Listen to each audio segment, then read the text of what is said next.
It is the famous dua of Musa alayhi salam. First, let's look at the concept and the context of this dua, and then it will lead us to the topic of using certain phrases in the dua and certain circumstances to increase the power of our dua.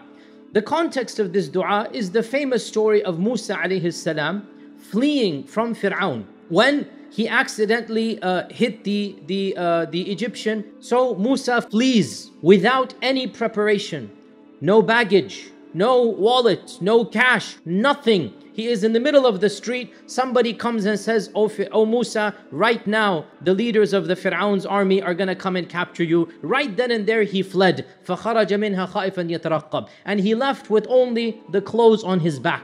And he didn't even know where he's going. And he goes from town to town, village to village, until he reaches the land of Midian, which is in the Sinai Peninsula. So he goes to Midian. وَلَمَّا وَرَدَ مَاءَ مَدْيَنَ. When he got to the well of Midian, he's thirsty, he wants water, and there's a public well that he can have access to. He hasn't had food, he hasn't drunk for Allah knows how long. When he gets there, he sees a very strange scene. And that scene is a lot of shepherds, young men with their flock, and they're jostling and shoving, fighting one another to get food for their flock, to get water for their flock.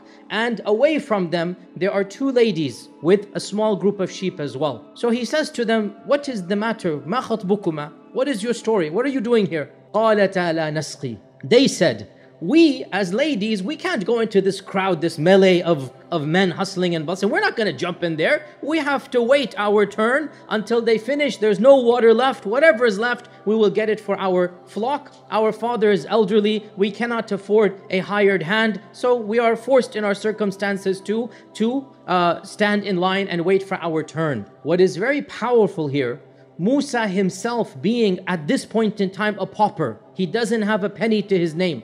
Musa, having nothing, still manages to give.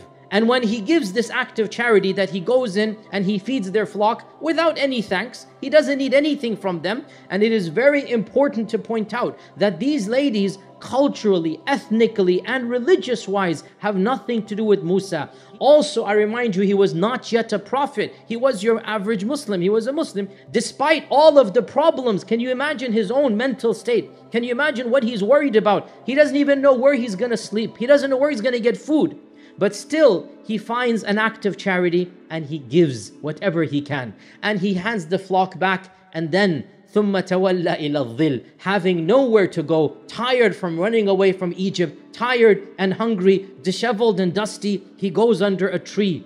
And all alone, from the depths of his heart, he makes this dua. قَالَ رَبِّ إِنِّي لِمَا أَنزَلْتَ إِلَيَّ مِنْ خَيْرٍ فَقِيرٌ. He said, "Oh my Lord, any good that you send down to me, O Allah, I am faqir, I am a beggar, I am muhtaj, I am miskeen, I have nothing, but I want everything you can give me, and I will always be grateful." قَالَ رَبِّ إِنِّي لِمَا أَنزَلْتَ إِلَيَّ مِنْ خَيْرٍ فَقِيرٌ. And this dua, what happened then?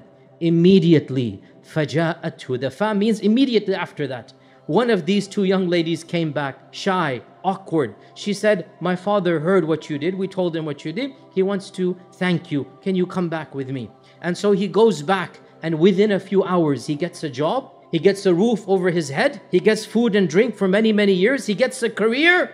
And to sweeten the deal, he gets a wife as well, mashallah, tabarakallah. So tawassul means you maximize the efficiency of your dua. You add something that will make it more effective.